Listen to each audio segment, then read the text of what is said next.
حضرت عمر رضی اللہ تعالیٰ عنہ آخر کیسے اسلام لائے؟ آپ کے اسلام لانے کی ریزن کیا تھی؟ وجہ یہ تھے کہ حضرت عمر رضی اللہ تعالیٰ عنہ نے ایک دن غصے کی حالت میں گھر سے نکلے، تلوار لے کر کے دوپہر کے ٹائم نکلے، اور راستے میں اتفاقاً سے ملاقات ہوئی نعیم عبداللہ بن قریشی رضی اللہ تعالیٰ عنہ سے۔ جب ملاقات ہوئی تو نعیم بن عبداللہ قریشی رضی اللہ تعالیٰ عنہ نے ان سے پوچھا کہ اے عمر، آخر دھوپ کے ٹائم، دوپہر کے ٹائم ننگی تلوار لے کر کے کہاں نکلے؟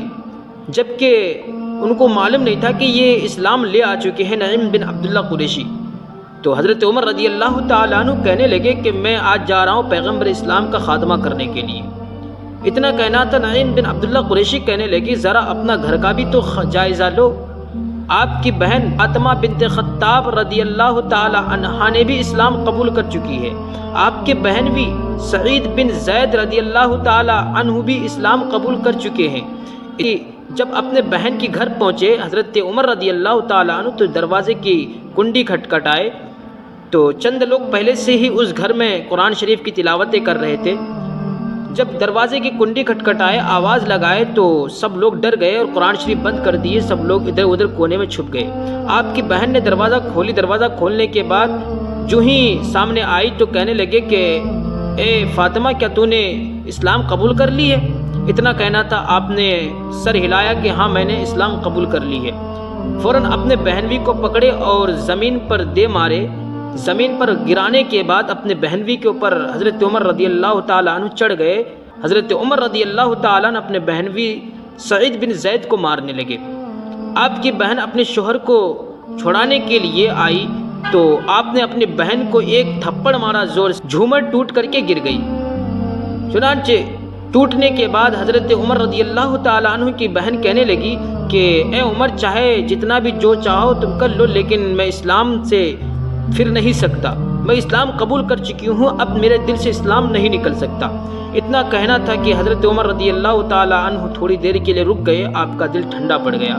اس کے بعد آپ کہنے لگے کہ اے بہن، آخر تم لوگ کیا پڑھ رہے تھے؟ ذرا مجھے بھی تو سناؤ، مجھے بھی تو دکھاؤ۔ تو حضرت عمر رضی اللہ تعالیٰ عنہ کی بہن قرآن شریف نکالی اور پارہ کھول کر کے یہ آیت پڑھنے لگی، سبح للہ ما فی السماوات والارض وہو العزیز الحکیم۔ اب اس آیت کے ایک ایک لفظ تیر کی طرح حضرت عمر رضی اللہ تعالی عنہ کے سینے میں اس طریقے سے پیوست کرتے ہوئے چلے گئے، یہاں تک کہ جب آپ کی بہن آگے پڑھتی رہی، جب پہنچی کہ آمنوا باللہ ورسولہ کے پاس، تو حضرت عمر رضی اللہ تعالی عنہ کے دل اور گھبرانے لگے، اور فوراً آپ نے بلا ساختہ کلمہ پڑھ کر کے اسلام لے آئے۔ آپ کہنے لگے اشہد ان لا الہ الا اللہ و اشہد ان محمد رسول اللہ۔ اتنا کہنے کے بعد آپ وہاں سے نکلے اور حضرت ارقم کے گھر پہنچے۔ حضرت ارقم کے گھر میں پہلے ہی سے حضور اکرم صلی اللہ علیہ وسلم مقیم تھے، اور کچھ صحابہ کرام اور ساتھ میں تھے، حضرت حمزہ بھی آپ کے ساتھ تھے۔ جب حضرت ارقم کے گھر پہنچے تو دروازہ کھٹکھٹائے تو اندر سے کچھ لوگ دیکھ کر کے کہنے لگے کہ عمر آئے ہیں۔ جب اندر سے سوراخ کے جانب دیکھے تو باہر دیکھتے ہیں کہ حضرت عمر رضی اللہ تعالی عنہ تلوار لیے کھڑے ہیں اور بڑے غصے کی حالت میں ہیں۔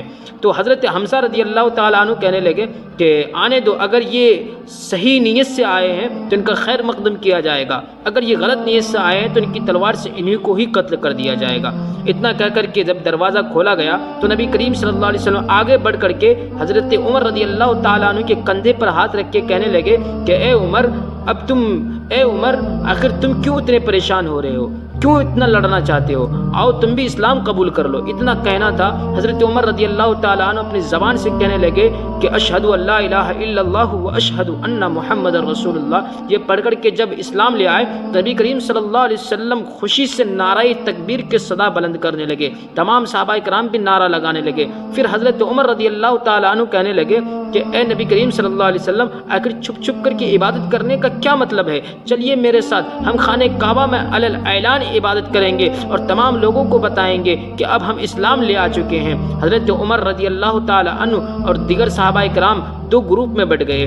پہلے والے صف میں حضرت عمر رضی اللہ تعالی عنہ تھے، پچھلے والے صف میں حضرت حمزہ رضی اللہ تعالی عنہ تھے۔ اور جب یہ دونوں صفیں چلتی چلتی یعنی خانہ کعبہ میں پہنچے، اور جانے کے بعد حضرت عمر رضی اللہ تعالی عنہ علی اعلان اپنے اسلام لانے کا اظہار کیا. تمام لوگوں کو کہنے لگے کہ اب میں اسلام لا چکا